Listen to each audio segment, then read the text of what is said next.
Salut les amis, j'espère que vous allez tous bien et que vous avez passé un excellent week-end. Aujourd'hui, je viens partager avec vous ce shampoing fait maison. Donc, il s'agit du shampoing à base d'aloe vera. Donc, je vais vous montrer comment réaliser un shampoing soi-même à moindre coût et très facilement. Donc, pour le faire, j'ai eu besoin d'une feuille d'aloe vera et du savon de Marseille aussi, d'une petite quantité d'huile d'olive. Vous savez, l'avantage d'utiliser des shampoings fait maison, c'est que en fait, ils sont naturels. Donc, vous avez des produits 100% naturels. Par moment, c'est aussi bien parce que parfois, on utilise des shampoings agressifs qui vont plutôt fragiliser notre cuir chevelu. Donc, ici, le savon de Marseille, c'est un savon naturel et très efficace pour les cheveux. Donc, tout le monde peut l'utiliser, que ce soit les adultes ou les enfants. D'après mes recherches, c'est un savon qui aide aussi pour résoudre des problèmes dermatologiques comme l'acné ou bien l'eczéma. Donc, et l'aloe vera, nous savons que c'est une plante naturelle qui est très efficace pour la pousse des cheveux. Donc l'aloe vera va stimuler la circulation sanguine et par conséquent faire pousser les cheveux. L'aloe vera aussi, c'est une plante qui a des vertus hydratantes pour des cheveux, des vertus fortifiantes, des vertus assouplissantes pour des cheveux. Donc voilà pourquoi j'ai choisi de le faire avec l'aloe vera. Mais vous pouvez combiner, ajouter d'autres ingrédients de votre choix. Donc, en fait, voilà, tout simplement. Et à moindre coût, ça ne coûte pas vraiment cher. Le savon de Marseille, vous pouvez l'acheter à 1,50 €, voire 2 €. Ça dépend de là où vous vous trouvez. Et l'aloe vera aussi ne coûte pas cher. Une plante comme celle-là, vous pouvez l'utiliser 4 fois, 3 fois. Ça dépend de la quantité de shampoing dont vous avez besoin. Donc, je vais commencer par râper mon savon à l'aide d'un grattoir. Voilà les amis, comme je l'ai dit précédemment, le savon de Marseille, c'est un savon qui n'a pas d'effet néfaste pour les cheveux. Donc, si vous avez des difficultés avec des shampoings à base de produits chimiques, n'hésitez pas à utiliser le savon de Marseille. Moi aussi, j'avais des doutes, mais d'après mes recherches, ce n'est vraiment pas un produit dangereux pour les cheveux. Vous pouvez l'utiliser sur les cheveux des enfants ou bien aussi sur les cheveux des adultes. Ça n'a aucun effet négatif.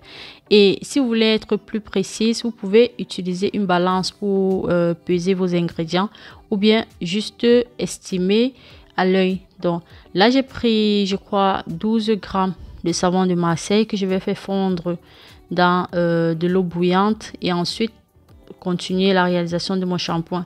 Ici, je crois, j'ai pris des millilitres d'eau, mais ça dépend.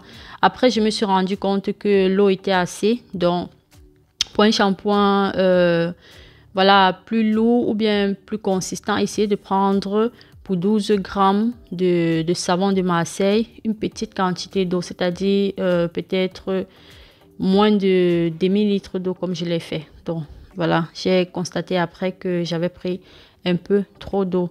Vous faites bouillir de l'eau et à l'intérieur, vous allez faire fondre votre savon de Marseille. C'est un savon qui fond au contact de la chaleur. Et je m'aurais fait une petite parenthèse pour vous inviter à vous abonner massivement à ma chaîne. Donc, si vous aimez bien ce que je fais, si vous aussi, vous avez entrepris un processus pour faire pousser vos cheveux, pour améliorer la croissance de vos cheveux, n'hésitez pas à vous abonner et d'activer la cloche de notification pour être au courant à chaque fois que je mettrai une nouvelle vidéo. Voilà, je fais fondre mon savon de Marseille et ensuite, je vais rajouter l'aloe vera. Donc en fait, j'ai dit de ne pas prendre assez d'eau parce que l'aloe vera est déjà liquide. Donc l'aloe vera contient assez d'eau et si vous en prenez encore, vous verrez qu'à la fin, vous aurez un shampoing très liquide. Parlant de l'aloe vera les amis, j'aimerais juste vous dire que si vous avez des problèmes de démangeaison, donc vous avez le cuir chevelu qui démange énormément, vous avez les problèmes de pellicule, n'hésitez pas à vous faire un masque à base de gel d'aloe vera. C'est très efficace pour réduire les pellicules dans les cheveux, pour réduire les problèmes de démangeaison. Donc vous prenez juste le gel d'aloe vera que vous allez appliquer sur votre cuir chevelu. C'est très efficace. Donc ne vous tracassez plus l'esprit si vous êtes confronté à ce genre de situation.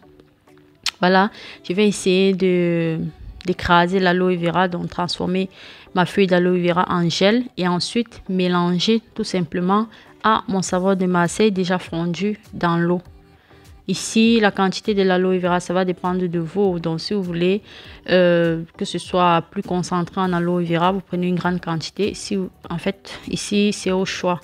Pour obtenir le gel d'aloe vera, vous aurez besoin de vous débarrasser de la partie piquante. Donc, après avoir acheté votre feuille d'aloe vera, vous devez bien la laver et ensuite vous débarrasser de la partie piquante, extraire la chair qui est à l'intérieur, on va appeler ça comme ça, et puis mixer pour obtenir le gel d'aloe vera. Donc c'est pas vraiment compliqué à faire quoi, à obtenir le gel d'aloe vera. Comme nous savons tous les amis, l'aloe vera c'est une plante qui a une multitude de vertus. Donc elle ne s'utilise pas uniquement sur les cheveux, elle est aussi efficace pour soigner d'autres problèmes concernant l'organisme.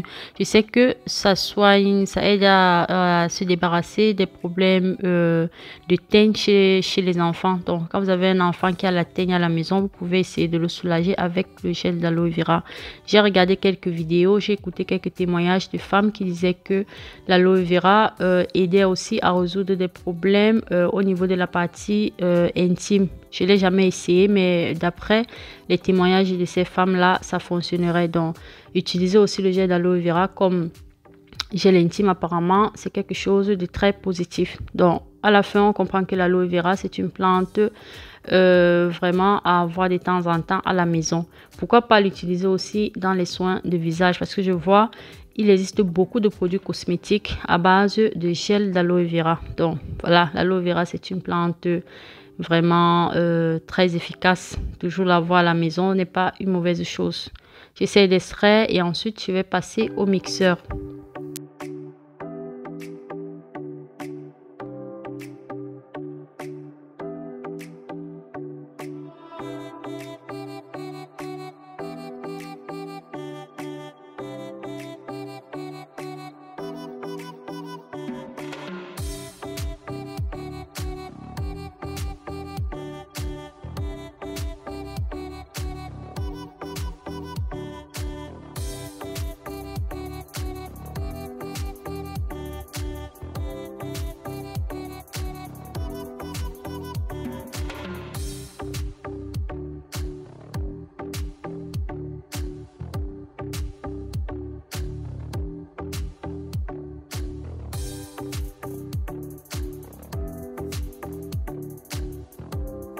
Voilà finalement le fameux gel d'aloe vera. Donc voilà à quoi ça ressemble.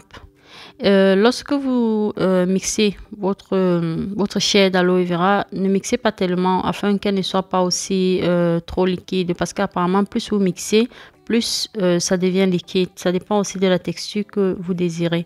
Et il est très important par la suite de filtrer. Donc après avoir obtenu votre gel d'aloe vera, c'est très important de le filtrer, surtout quand vous voulez l'appliquer sur vos cheveux, parce qu'il y a toujours des résidus qui restent à l'intérieur et si vous ne le faites pas, vous aurez, voilà, après votre masque ou bien votre shampoing, vos soins, vous aurez des résidus d'aloe vera dans vos cheveux. Donc c'est très important d'utiliser un filtre fin comme je le fais là pour recueillir ou bien retenir les résidus d'aloe vera.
Voilà finalement les déchets que j'ai retenus. Vous pouvez imaginer si je ne l'avais pas fait. Donc c'est très important de filtrer le gel d'aloe vera, surtout quand vous voulez l'appliquer à vos cheveux.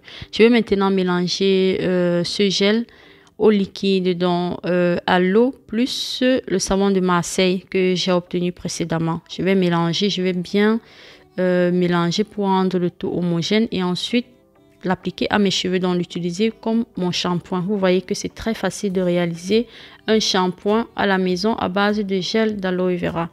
Très facile. Et j'ai choisi de rajouter aussi un peu d'huile d'olive juste pour renforcer l'hydratation. Donc, vous n'êtes pas obligé de le faire.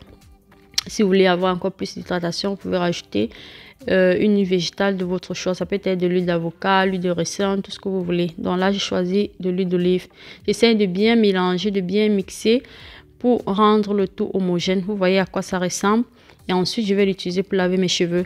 Et ici, je constate que mon gel est quand même beaucoup. Donc, pour une séance de shampoing, c'est beaucoup, quoi. Et si vous êtes face à cette situation, ne vous inquiétez pas. Vous pouvez conserver le reste de votre shampoing au frigo. Donc, ne laissez pas à température ambiante, mais déposez au frigo pour l'utiliser la prochaine fois. Mais ne conservez pas aussi longtemps parce que il n'y a pas de conservant à l'intérieur et donc ça ne peut pas se conserver sur une longue durée. Les shampoings qui se vendent dans les supermarchés, bien évidemment, à l'intérieur, ils rajoutent des conservants. Voilà pourquoi ça dure si longtemps. Vu que c'est un produit fait maison, il ne faut pas le laisser voilà, sur une longue durée. Je mets juste dans une bouteille pour pouvoir l'appliquer facilement et c'est tout. C'est tout ce que j'avais à vous montrer, à partager avec vous aujourd'hui dans cette vidéo. Si elle vous a plu les amis, n'hésitez pas à me laisser des pouces bleus, à commenter et à vous abonner si vous n'êtes pas encore abonné à ma chaîne. Je vous dis merci beaucoup d'avoir regardé cette vidéo et je vous retrouve très rapidement avec une nouvelle vidéo DIY. Passez tous un bon début de semaine, une excellente semaine. À très bientôt. Bye bye.